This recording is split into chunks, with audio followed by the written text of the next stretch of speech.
Be sure to subscribe for more content. What is up, ladies and gents? Welcome to the BigBC Finance Channel. And in this video, we're going to be watching the inflation rate data come in live today. Obviously, we have that at 2:30 p.m. my time, so 6 minutes as of starting this video. Of course, that's going to be 1:30 p.m. GMT or UTC, and we're just going to watch the markets as this comes out. Of course, there's going to be a lot of volatility. We've got the pre-markets for the stocks and everything because stocks are going to be affected, and we've got all our favorite cryptocurrencies that we're monitoring right now on the 15-minute chart to see what happens to the price when this inflation rate data comes out. So stay tuned for all of that. This is going to be live. I've got some music in my ears, and we're just going to be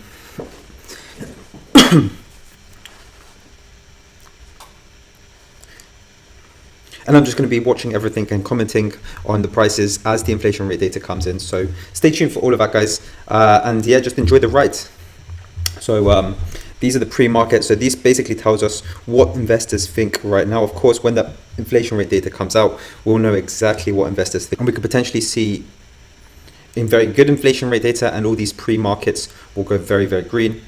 Or we'll see it very, very bad and everything will suddenly go red on here. Of course, the stock market isn't open yet. That opens in an hour's time after that data is released. So we're looking at the pre-markets, and the pre-markets will say everything. At the moment, we've got generally green here on the charts. The only one that's red is Nvidia in the top most active pre-market movers there. Everything else is looking quite green. Some top stocks here, Tesla, Amazon, up 0.62, 0.65. So not that much, by the way. Apple is up 0.54. If we just have a look at our cryptos, Bitcoin's still sitting at 16,600. In fact, let me go on Coin market cap because I think you guys can see that a bit easier. Bitcoin is 16,600, Ethereum at 1,200, Tether back at $1 after dipping down a little bit.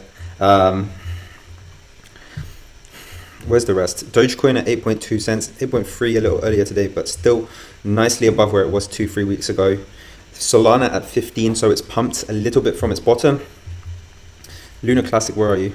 There we go. Terra Classic, 19 cents here on Terra Classic. Of course, we can go back onto TradingView and have a look at it live. I think on Dogecoin, we could be seeing something like this. You know, in the short term, this is a pattern that could be coming up, some sort of triangle. And of course, when that inflation rate data comes in, we should see a breakout of that triangle. And we should see the price break up to the upside by this amount if we break to the upside on Doge. So that's 9.1 cents. Or if we break down below, that's going to be about 7.4 cents here. So we're going to find out very soon what happens there. USTC again is in a triangle here, two different types of triangle. We've got resistance 1, denoted R1 here. We've got resistance 2, denoted R2.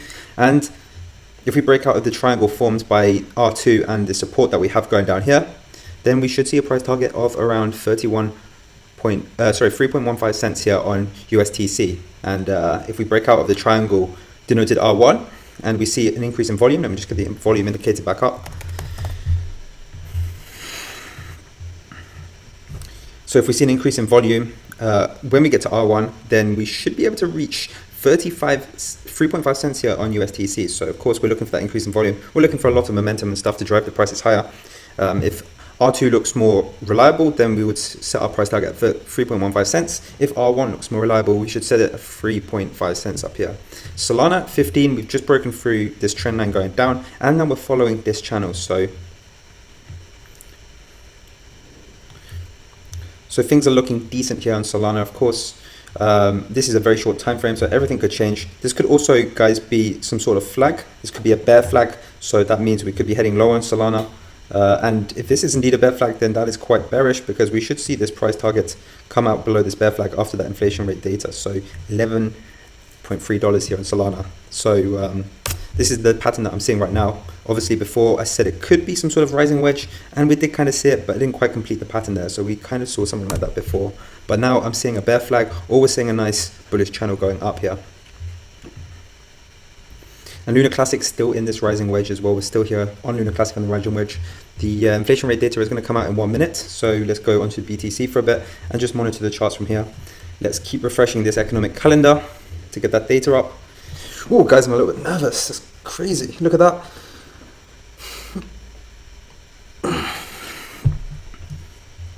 All right. Let's give the pre-markets a refresh. Jeez, Tesla down a lot. Wait, has it come out? Okay. Okay, so that's the jobless claims. Okay. Previously. Oh, so that's less. Jobless claims are less than. Okay, so that's bullish for the economy, but it's bearish for the Fed easing up that jobless claim. So that just came out. It's not a high impact one though, because we've only got, okay. Reported previous, okay.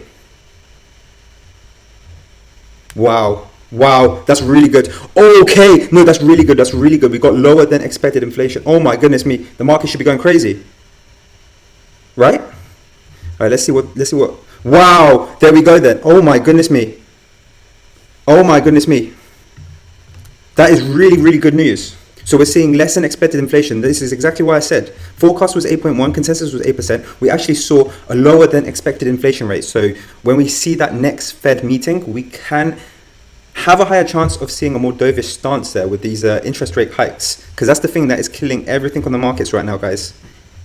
The stock market is down because these interest rate hikes have gone at the quickest pace, I think, in history. My goodness me, what a reaction from the markets. That is amazing news. Oh, guys, I'm bullish on the markets, and this to me is amazing. Oh my gosh, the stocks are flying. Look at that. Hoo, hoo, hoo.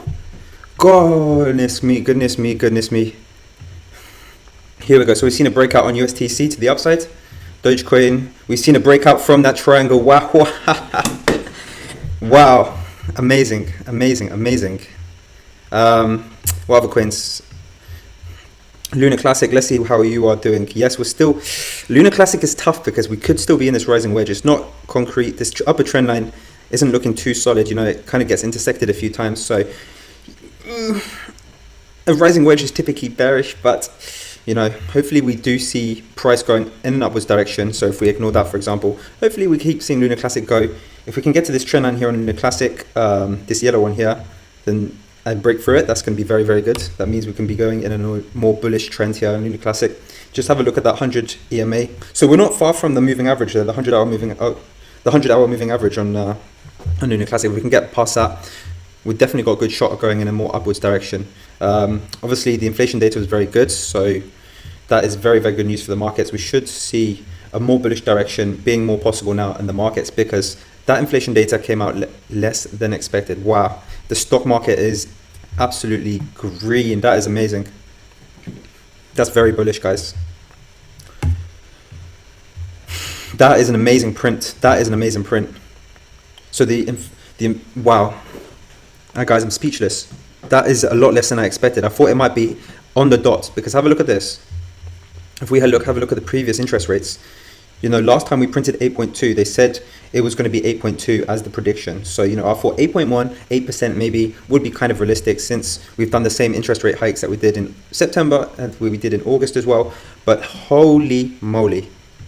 Let's have a look. Okay, Dogecoin going on a run. Bitcoin at 17,500, Ethereum at 1,300. Goodness me. Oh, goodness me. Luna 2.0, what was, woof. Okay, not too much in Luna 2.0. Solana back at $17 there. Woo. Luna Classic at 20 cents. Will Bitcoin reach 18K? Wow. Guys, it's just amazing to watch the markets right now. Okay, so this is the lowest since January as well. So let's just talk about this inflation rate for a second. So annual inflation rate slowed for a fourth month. That's good. It's the lowest since January and below market forecasts.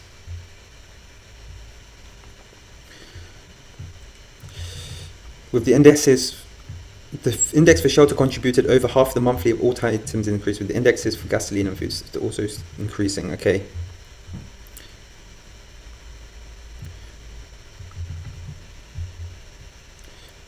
Wow, that is insane. January 2022 was 7.5. And that was the peak, by the way, of the stock market, the S&P. That was the peak. So that's really good to see. Let's go back to the core inflation. I want to see the core inflation rate as well. Core inflation rate, look what we have here. 6.3 versus the 6.7% forecast. Whew, that's really good because they thought it was going to increase month on month as well. That would have been terrible. Markets would have been absolutely horrific if that happened. I can only start to imagine. but we're down 6.3.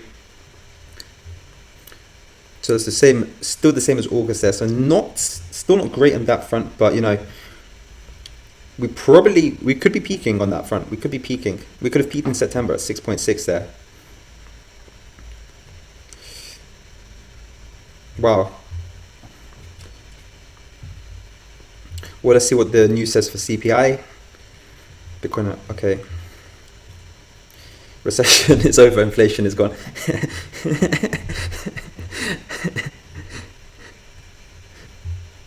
Okay. Let's just see what the rest of the news says. Okay. Jim Cramer warns that growth stocks could see more horror after CPI data release. Oh, yeah. Yeah, maybe so. You know, this isn't concrete. I mean, this is looking extremely bullish right now. Like, don't get me wrong. This is the most bullish I've seen the pre-markets for the stock since, my gosh, since forever, I think. I've never seen such a green day. So, yeah, I mean, it could go down in the future over the next coming days or so if we get bad news. But for today, this should be quite nice. Stock should be rallying as soon as market opens. I mean, obviously, people who don't have access to the pre-markets, who are probably watching the inflation rate data come out, are probably going to rush into the markets and be like, yes, let's buy up. So that's good. And of course, if that happens, then we should see some relief rallies here on the on crypto and stocks and everything. Let's just have a look at the SPY. Yeah, look at that. The pre-market for the S&P is up 3%. That's the biggest pre-market I think I've ever seen. I've been watching the markets like this pretty solidly since the start of 2022, and that is the biggest pre-market I think I've seen. A 3% increase for the whole, well, for the S&P 500, guys. That is crazy. Let's check the Dow Jones, industrial biased one. So 2.5 for the Dow Jones, 3% for the S&P, and if we check the Nasdaq 100, 3.7. So tech is leading the pre-markets at the moment. So this last bear market rally that we saw in the stock market was led by industrials, and that's why we saw the Dow Jones a lot higher than the Nasdaq. But right now we're being led by tech. We're being led by tech companies with this with these pre-market data. So that's a really good sign. If you're into tech, that should be a good sigh of relief, because tech's been lagging the whole market over the past month or so. 385, by the way, is literally here. 385 on the S&P. We can draw a horizontal line. That's literally here. That's where the pre-market is opening. So what we're going to see is a massive gap, and the price literally just starting here and doing something. Like, it could continue going up. It could also go down, by the way. But we're literally seeing the price open in this region here, which is insane. We do see gaps on the stock market. We do see gaps on the S&P. If you have a look, the price has gapped quite a lot of times, but this gap is bizarrely big. That is amazing. Euphoria, guys, euphoria. All right, I'm gonna make some more videos. I'm gonna do a USTC one. I'm also gonna do a Dogecoin one as well. So I've got 2 more big videos to make. I'll put this just on my channel if you guys want to watch through it. But of course, I've got some more videos to make, so I'm gonna cut this. But yeah, just to summarize everything, not as much volatility as I thought, to be honest. I thought this inflation data would come out a little bit more strong, but when the stock market opens at 3:30, I do expect probably a lot of volatility in the markets, probably more than we've just seen now. Bitcoin's obviously been fairly volatile, but at the same time, not as much as I expected, to be honest. I thought there'd be a lot more up and down, but it's good. It's good that it's generally in one direction. Let's see, we've crossed this best trend line that we have here on Bitcoin, so that's really great stuff. That is amazing. So yeah, so probably a lot more volatility come in when the market's open in 50 minutes from this video. So yeah, I'm gonna close it here. I'm gonna put this up on my YouTube. If you do watch to this point, then thanks for watching my videos, guys. I really appreciate all the views, all the subscribes, all the likes that you've given my videos. It means a lot to me, and I'm trying to do my best to make the best content for you guys. So of course, if you have any feedback for me at all, do let me know in the comments. If you think I can improve my videos in any way, if there's something you want me to talk about, any type of video you want me to make, do let me know in the comments. As I'm always trying to make the best videos for you guys, you know. I want these videos to be as valuable as possible for the time you're investing into watching my videos. So let me know in the comments. But that is all I have to say in this front. I'll see you guys in my up and coming videos today for Dogecoin and USTC, and if not, then I'll see you tomorrow.